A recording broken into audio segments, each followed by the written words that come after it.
السلام عليكم، مرحبا بكم في القناة للميد حفصة. معكم حفصة البلاوي. مرحبا بكم في فيديو جديدة. اليوم هذا الفيديو هادي غندير لكم فيها درس ديال الرياضيات سنة ثانية اعدادي. الدرس ديال اليوم اللي هو الاعداد الجذرية بالعربية وبالفرنسية لي نومبر راسيونيل. اذا في هذا الدرس هذا غنعرفوا شنو هما لي نومبر راسيونيل وغنعرفوا 5 القواعد الاساسيين اللي كيخدموا عليهم لي نومبر راسيونيل. اذا نبداو الدرس ديالنا. نبداو باول حاجه بلو تيتر.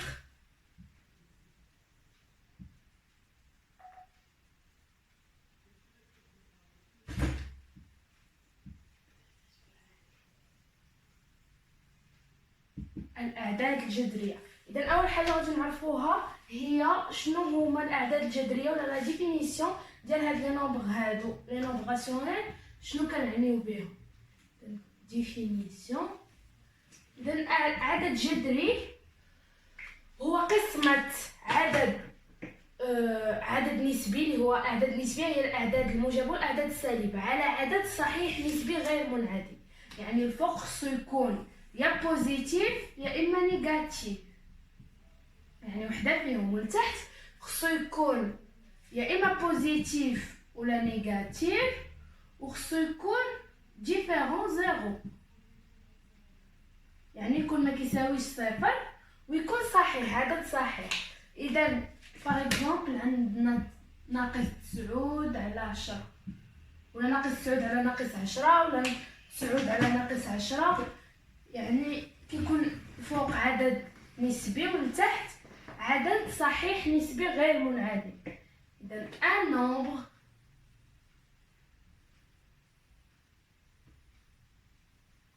راسيونيل عدد جذري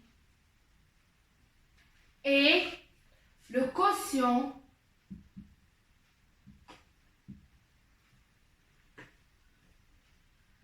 d'un nombre هو قسمة عدد relatif. un nombre relatif عدد اللي هو كيكون يا سالب يا موجب. nombre relatif عدد نسبية par un nombre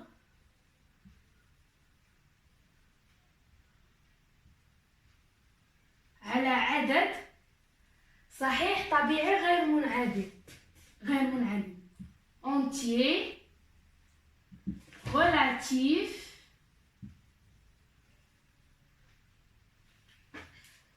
non nul، يعني صحيح نسبي غير منعدم. relatif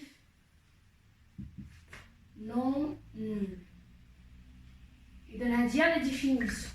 الا بغينا نكتبوا يعني الطريقه كيفاش كنكتبوا عدد جذري كما قلت لكم كتكون على هذا الشكل هذا، يعني 9 على 10 12 على 15 18، يعني اي عدد على اي عدد بشرط ان يكون للفوق relatif وللتحت انتي relatif non nul.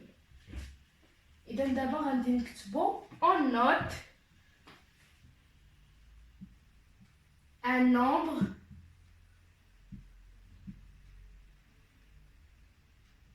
rationnel par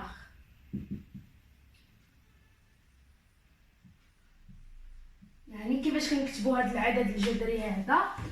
اذا كنكتبوه على هذا الشكل هذا ديال ا على بي. ا على بي يعني ا يقدر يكون اي رقم ولا اي عدد، و بي اي رقم ولا اي عدد. اذا ا عندها واحد لو نو، بي عندها واحد لو نو، وهذا كله سي ان نومبر راسيونيل. اذا كله نومبر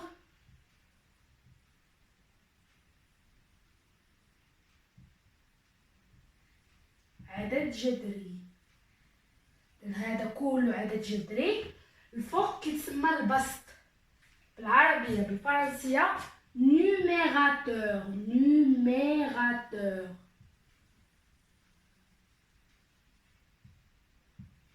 اللي تحت مقام بالعربيه بالفرنسيه dénominateur، يعني المقام هو dénominateur والبسط هو numérateur. dénominateur ناتور اللي هو المقام. نيميراتور هو البسط، و لو نومبر راسيونيل هو عدد جذري. إذا هذه هي لا ديفينيسيون، وهكا كيفاش اون نوت ان نومبر راسيونيل. جيفاس بوغ باش نكتب لا بروميير رègle.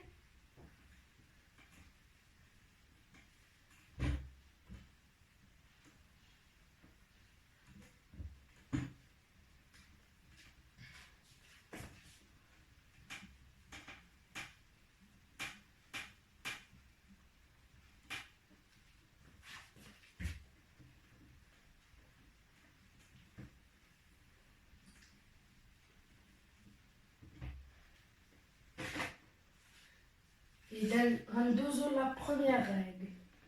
القاعدة الأولى، القاعدة الأولى اللي هي قاعدة اختزال عدد جذري، يعني règle de simplification. simplification هي اختزال. règle de simplification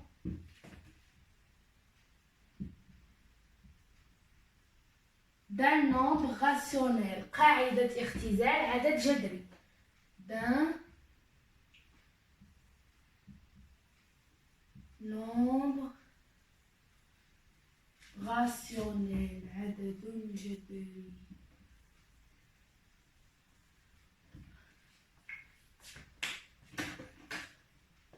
إذن dans un nombre rationnel في عدد جذري. dans un nombre rationnel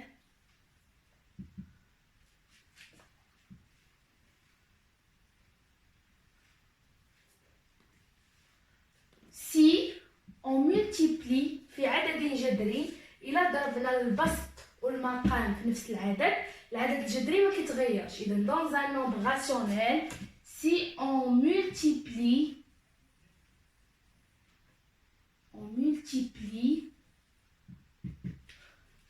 les deux parties هما البسط والمقام. le numérateur et le dénominateur, les deux parties par le même nombre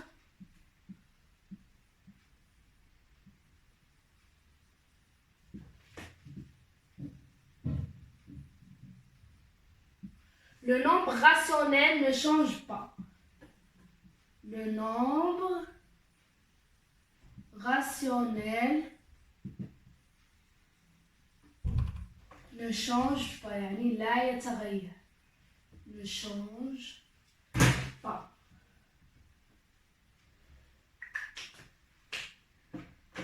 إذا غادي نوريكم كيفاش. si A sur B est un nombre rationnel. Là, on a A sur B. On a A sur B est un nombre rationnel. A على B عدد جذري. Et K, nombre rationnel.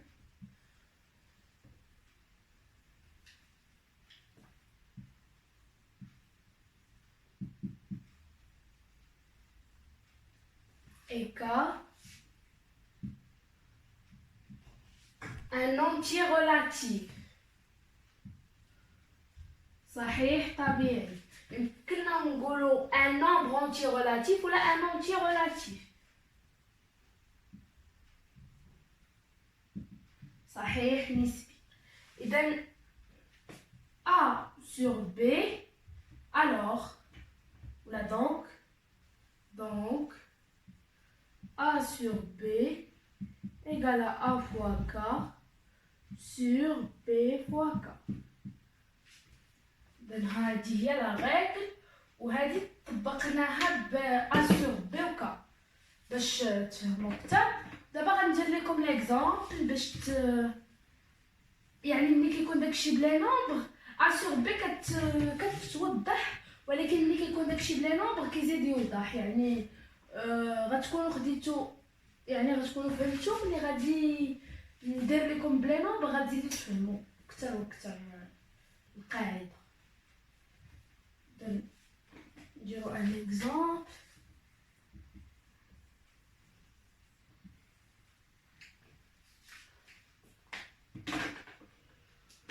On a 4 sur 8.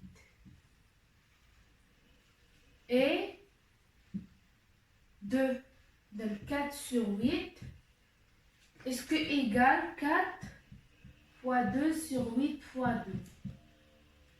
Alors là, ils sont égaux. علاش؟ حيت إلا عندنا هذا عدد كسري وبغينا نديرو ليه الاختزال يعني سامبليفيكاسيون، كتمشي ناخذ لو بلو باش نوضح لكم، كتمشي لو 2 مع لو 2 كتبقى 4 sur 8. اذا 4 sur 8 راه ايكال 4 sur 8 حيت ضربناهم بجوج في نفس العدد.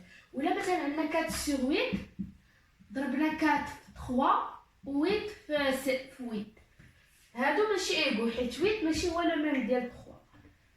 هذا هو ليكزامبل اللي غادي ناخدو. then ils sont égaux. ليكزامبل ساهل غير باش توضح الفكره وصافي. الوغ غندوزو للقاعده الثانيه اللي هي غير دو سين، قاعده الاشارات. يعني الاشارات هما كاين عندنا جوج اشارات في الرياضيات، كاين السالب والموجب.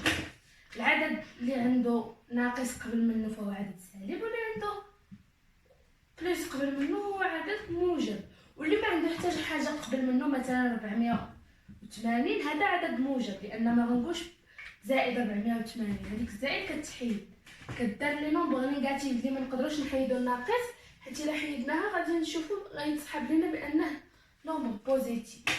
اذا ندوزو لا دوزيام règle de signe. Règle des signes.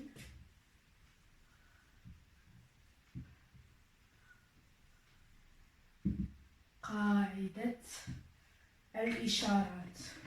إذن هذه القاعدة هذه شنو كتقول؟ كتقول سي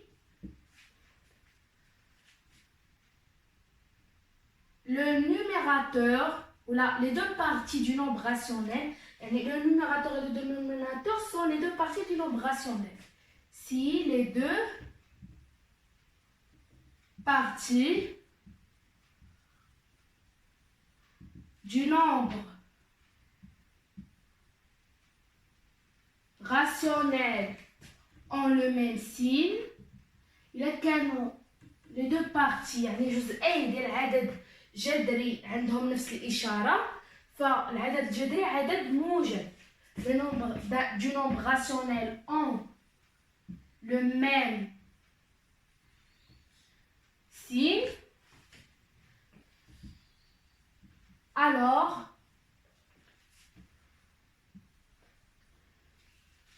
le nombre rationnel est positif. Le nombre rationnel est positif.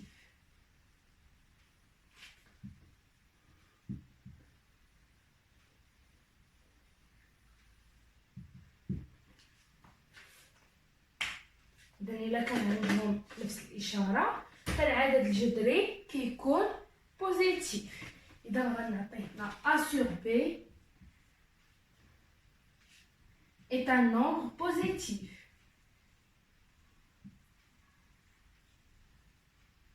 Positif. Moins A sur moins B est un nombre positif. Là, je vais donner moins. Même que moins positif est un nombre.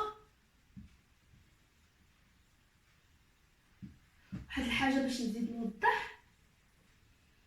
A négatif, B négatif. Le nombre rationnel est positif. يعني ملي A و B تجمعوا مع بعضياتهم هما بجوجهم سالب عطاونا ان نومبر بوزيتيف. ماشي غير A راه حتى هي بوزيتيف، لا كتبقى نيجاتيف بي نيجاتيف.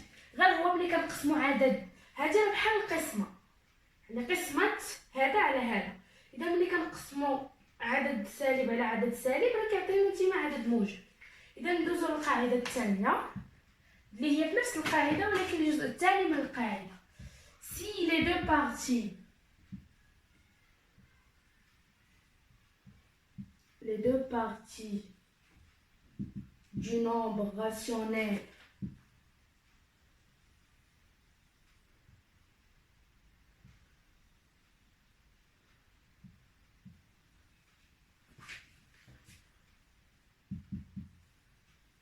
ont des signes contraires عندهم إشارات مختلفة alors le nombre est négatif إذن العدد سالب alors le nombre rationnel العدد الجذري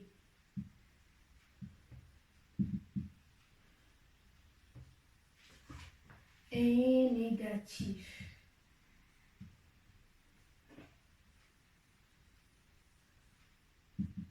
إذن غناخدو عاوتاني جوج ديال دابا هادو اللي عندهم لو ميم سين كاينين جوج د الحالات حتى اللي عندهم لي سين ديفيرون كاينين جوج د الحالات كاين موان ا سور بي هي كتبقى ديما حاله وحده ا سور موان بي ايكال موان ا سور بي الا كانت لتحت كنطلعوها الفوق ولا نقدروا نديرو هكا قبل ما الكسر اذا الا كانت الفوق ولا لتحت بجوجهم كيعطيونا نفس النتيجه وكيبين بان العدد الكسري سالب ها هو درنا ناقص قبل ما الكسر اذا est un nombre négatif.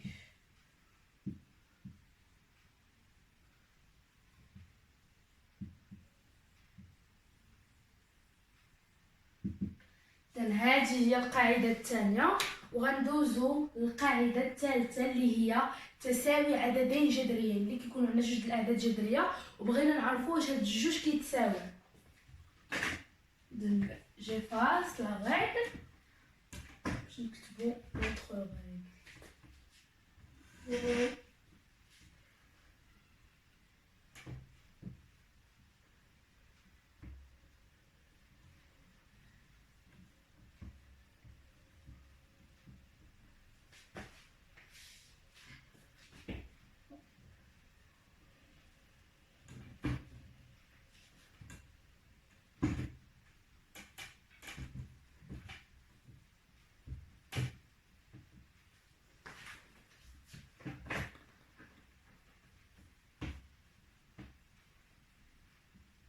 هاد لي ريغل هادو الا ركزتو فيهم وفهمتوهم ما تحتاجوش تحفظوهم يعني اي فوا غادي تركزوا فيهم وغتركزوا في الشرح ديالهم غادي تركزوا لكم في البال ديالكم يعني عمركم ما غادي تنساوهم وما تحتاجوش عاد تعاودوا تحفظوهم.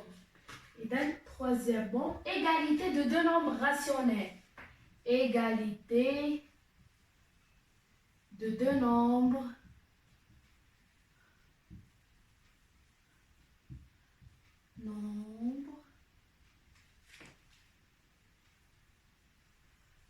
راسيونيل عددين جذريين.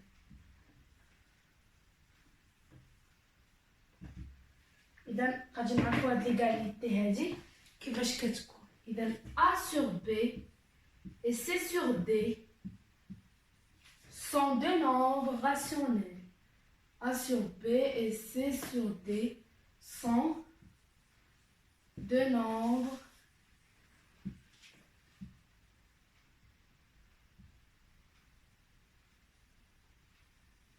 rationnels عددين جذريين.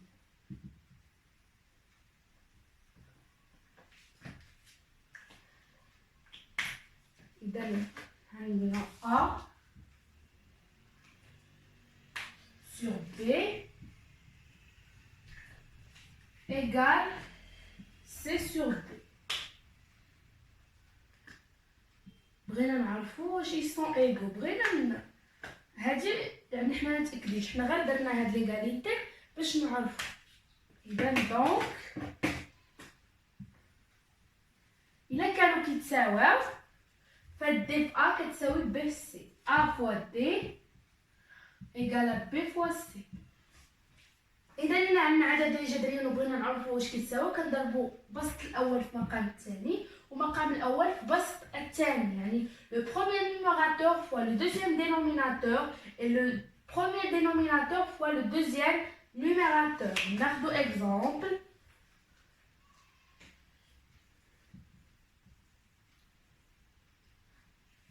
Exemple, 3 sur 6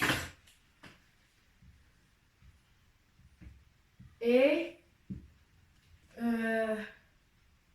12 sur 24. Et donc, si on multiplie 3 fois 24, il donne 3 fois 24, premièrement. Deuxièmement, 6 fois 12. Troisièmement, 3 fois le résultat ديال هادي غنقارنو مع الريزولتا ديال هادي. إذا لينا عندنا 3 fois 4 c'est 12. 3 fois 2.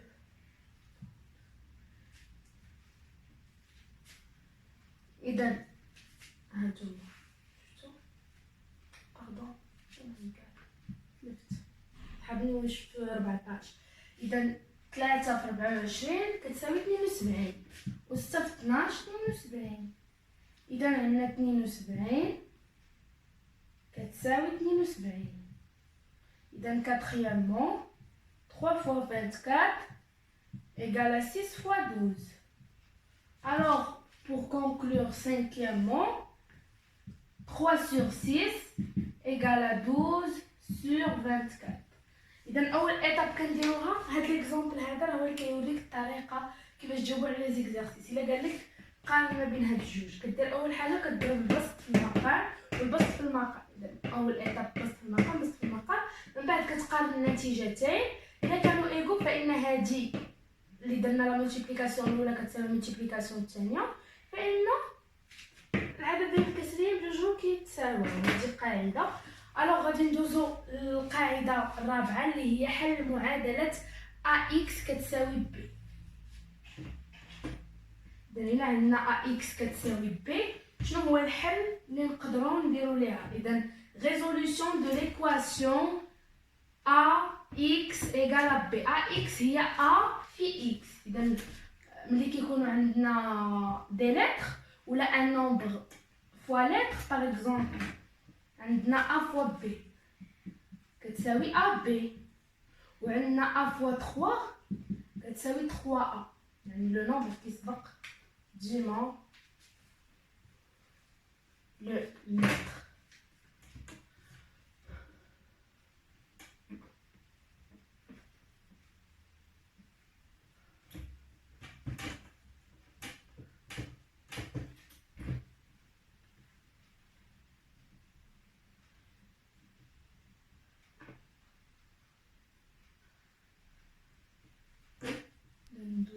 La règle numéro 4.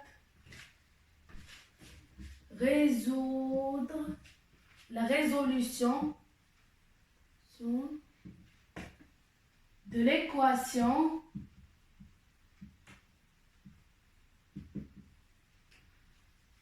AX égale à B كتساوي B. إذن A fois X كتساوي B. إذن A sur B est un nombre rationnel. هو عدد جذري.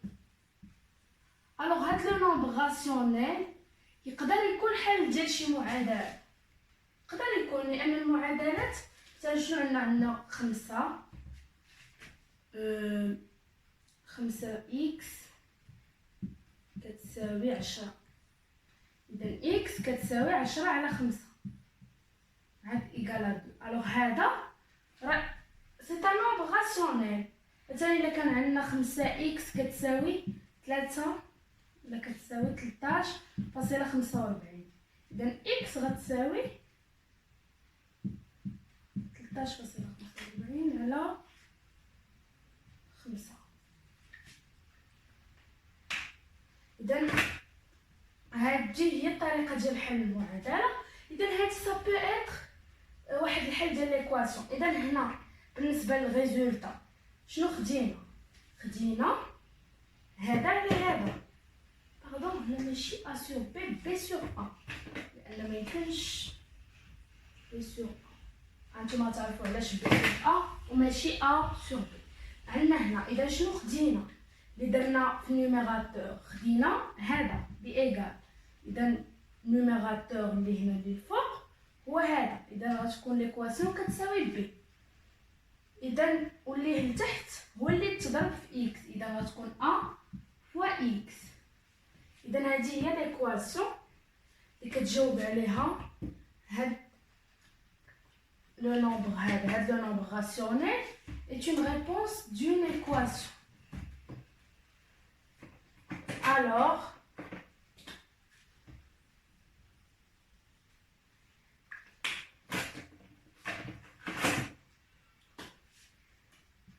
B sur A est la solution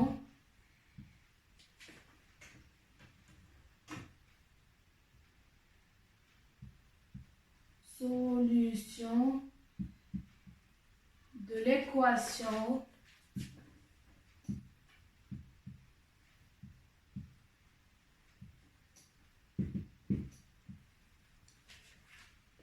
AX égale à B. إذا غناخدو ان اكزومبل. إلا كان عندنا 5 على 13، ف5 على 13 هو حل معادلة 5x كتساوي 13. هذه هي لا سوليوشن، هذه سوليوشن ديال هذه، يعني اي لا سوليوشن de l'équation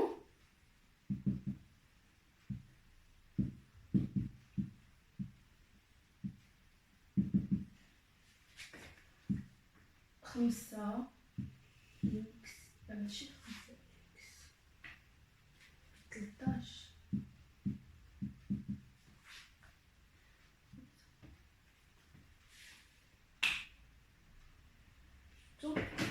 إذا هذه هي ليكزامبل اللي خدينا. اذا باش نزيد نوضح لكم اكثر هذه القاعده، الا عندنا اي نومبر راسيونيل راه سا بو اتر حل ديال واحد المعادله. مثلا عندنا 5 اكس كتساوي 28، اذا اكس كتساوي 28 على 5. اذا هذا راه حل ديال هاد لا سوليوشن هاد، يعني باش تزيد توضح الفكره اكثر.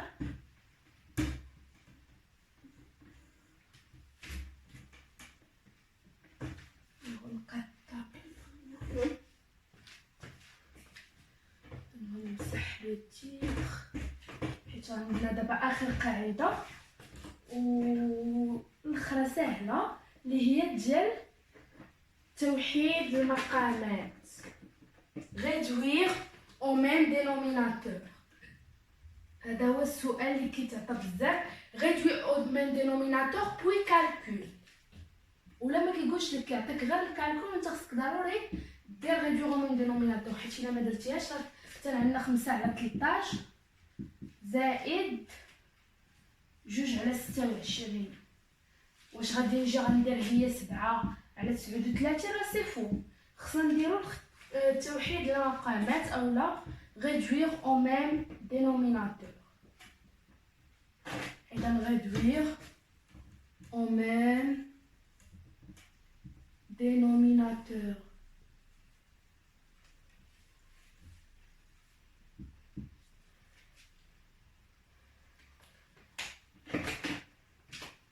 Si deux nombres n'ont pas، يعني إلا كانوا عددين ما عندهمش نفس المقام موحد كنوحدوا لهم المقامات. Si deux nombres n'ont pas le même dénominateur,